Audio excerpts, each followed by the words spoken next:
We now bring you a special interview we hope you'll enjoy. 22 News is turning 60 next March. To celebrate, 22 News anchor Barry Krieger talked to the station's founders, Bill Putnam and Kitty Broman, when they visited the station recently to talk about everything from a book about their experiences to seeing people who used to be a part of the 22 News family and moved on to do other things. Here's a look at their interview. You became innovators by necessity. Indeed, we did. We lived 30 years on the mountain because it was far more efficient to build a one-place station than to build a two-place station. That is, with studios separate. Oftentimes in the early days, Channel 22 would lose its signal because of equipment failures. Tubes would burn out while they were on the air. In some cases, the telephone company's problems took the station off the air. It was costly, embarrassing, and frustrating. One time we were so distressed with it, the fact that they failed, and we were getting blamed for it. We lost a network signal. Nobody cared whose fault it was. So we made up a little ballot slide that said telephone company service failure.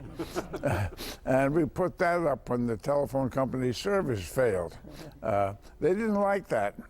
And one day, a bunch of big shots from Boston came to talk us out of it.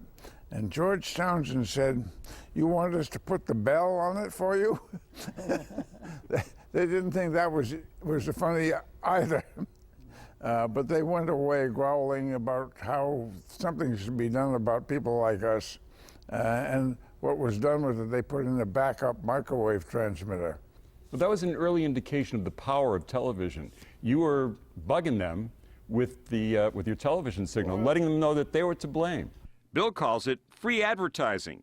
He likes shining the light of truth on less than truthful people. I offered free advertising to many people when I thought they were doing something not in the public interest or cheating people. I said, you guys need a little free advertising. I'll see about getting it for you. And that almost invariably worked. Kitty, you were innovators. You were pioneers in this industry. 1953 is when WWOP signed on for the first time. And you had your own program in the mornings, but that wasn't all you did. No, I was secretary too to Bill, and eventually I became the president of the company. And not that I did much presidenting, but anyhow, I had the title. And well, you were the first lady of television, kid. Well, yes, in some respects, I was the first woman elected to the National Association of Broadcasters, and that was a real feat for a female. And it was 45 people, 44 men and me. So that was a very interesting time. Kitty hosted At Home with Kitty and 22 Alive for decades. Those shows set the stage for many modern programs like Mass Appeal. Kitty found herself dealing with on-camera, on-air emergencies, live. Television was fun then because you had to think constantly. You never knew. We were doing a fashion show one day, and all of a sudden in the studio, I'm over on one side, the model's on the other side in a sort of a arbor. And it was very silent in the room, and I wondered why. I looked over, and apparently the thing had fallen down, and the model was standing like this with the back of her head wrapped in that thing. And everybody was speechless, so I'm trying to get their attention to go to a black, do anything, But those were the things that you had to get yourself out of.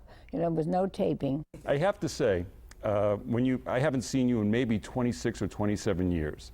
And when you came through the front door, it was kind of emotional for me. I can't say we were ever very close, but we knew each other, and we know each other. And even right now, I have feelings. What was it like for you to come through the doors of this building, which is a further incarnation of what you created?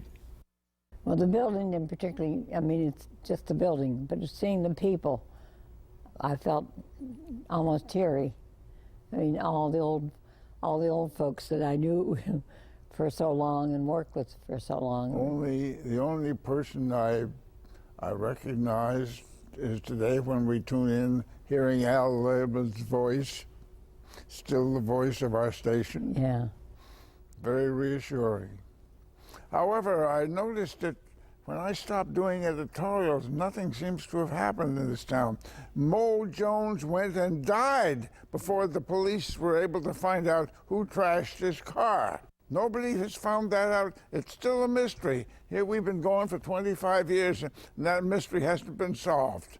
Bill's special reports aired almost every day.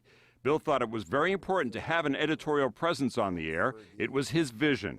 An alternative to the newspaper opinion pieces, Kitty sometimes found it necessary to edit Bill. So I felt it was our duty to present things in that manner. And we did. She did the soft stuff, the nice stuff.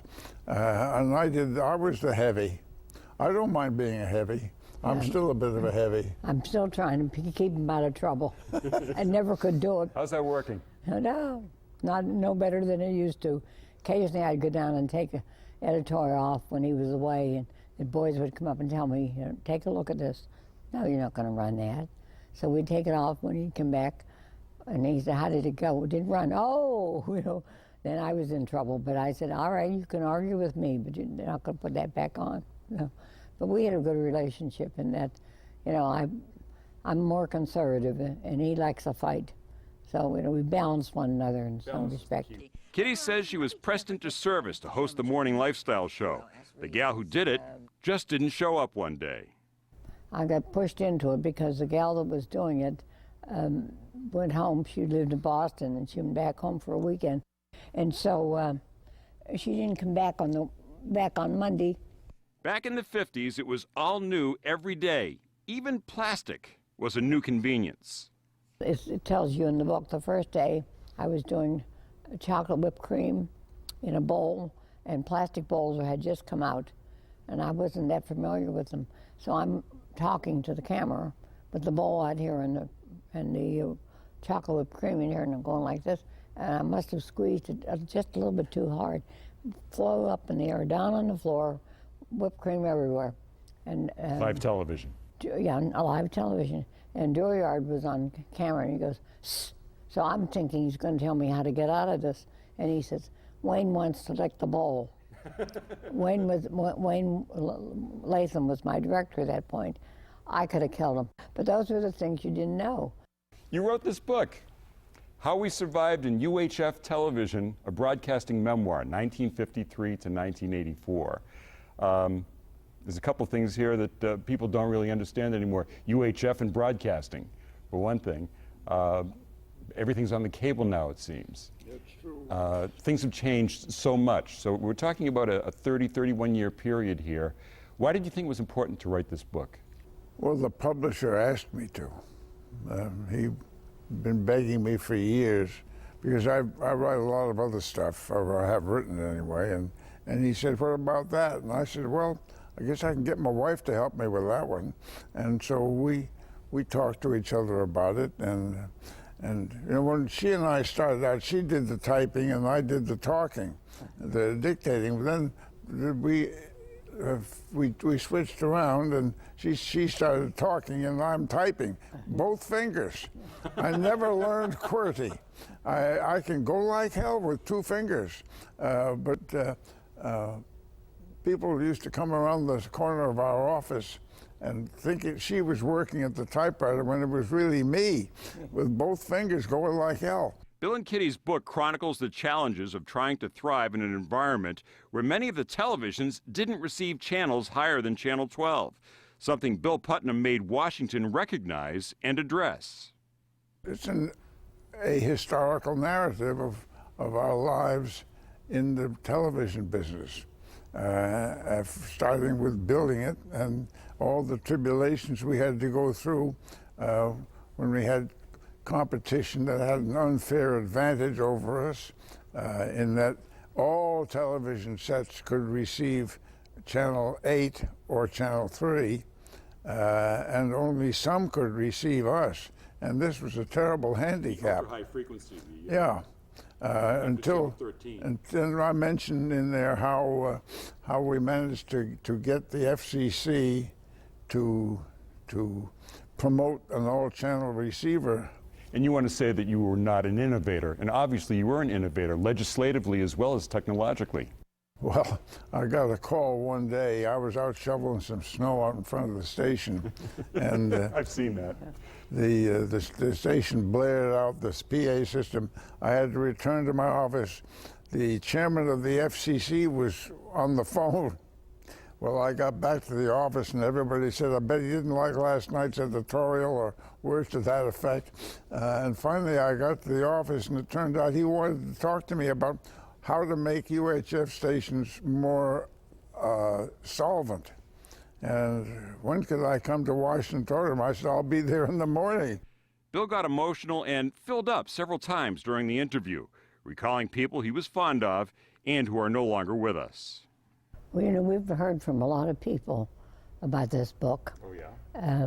People that worked for us, not particularly the people that worked for it, but their sons and daughters.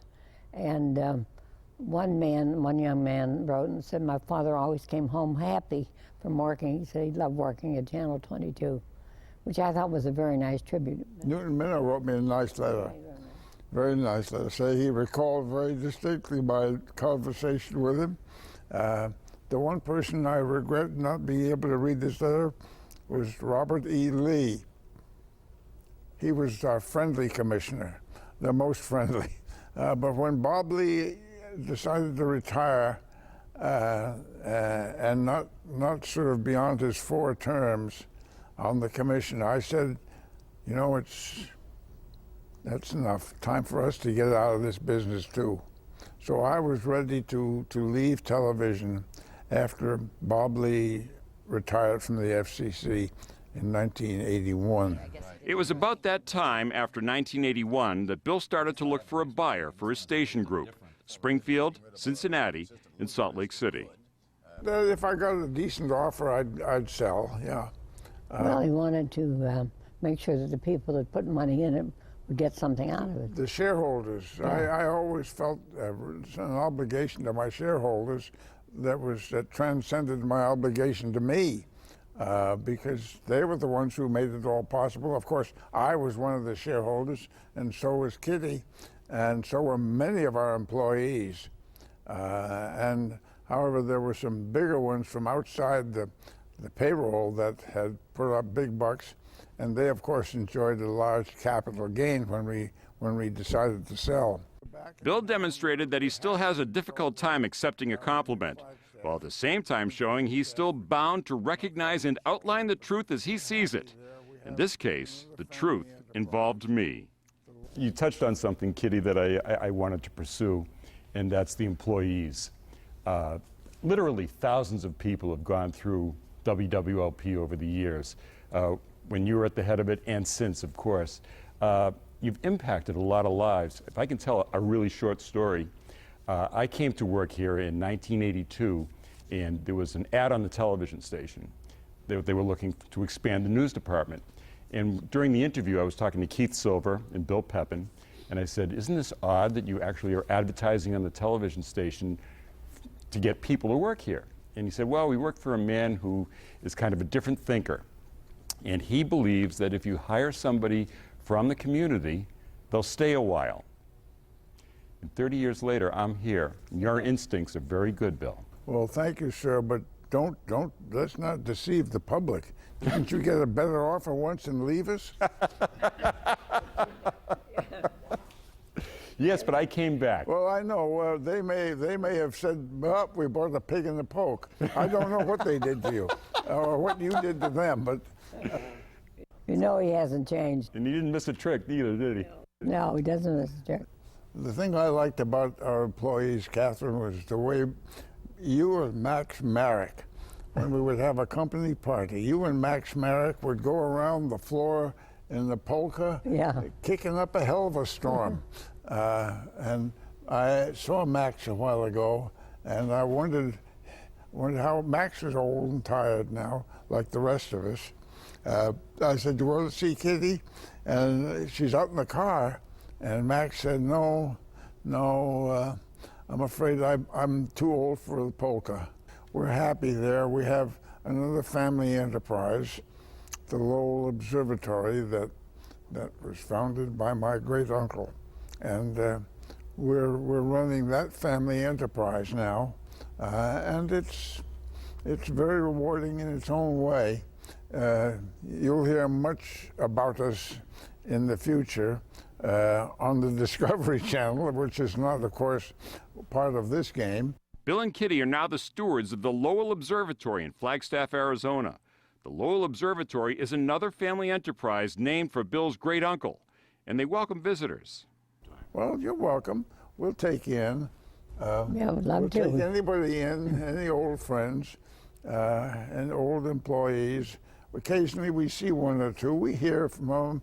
We get emails and we get letters occasionally. And it's nice to know that they're still alive, and we are too, although Hanging by a string. she always said she wanted to be buried in a corner of the studio. Unfortunately, this studio it's hard to find the corners, Catherine. I want to thank you for coming today. It's been our pleasure. Well, I'm yes. glad to see so many old and dear friends. Thank you for having us. It's a real pleasure.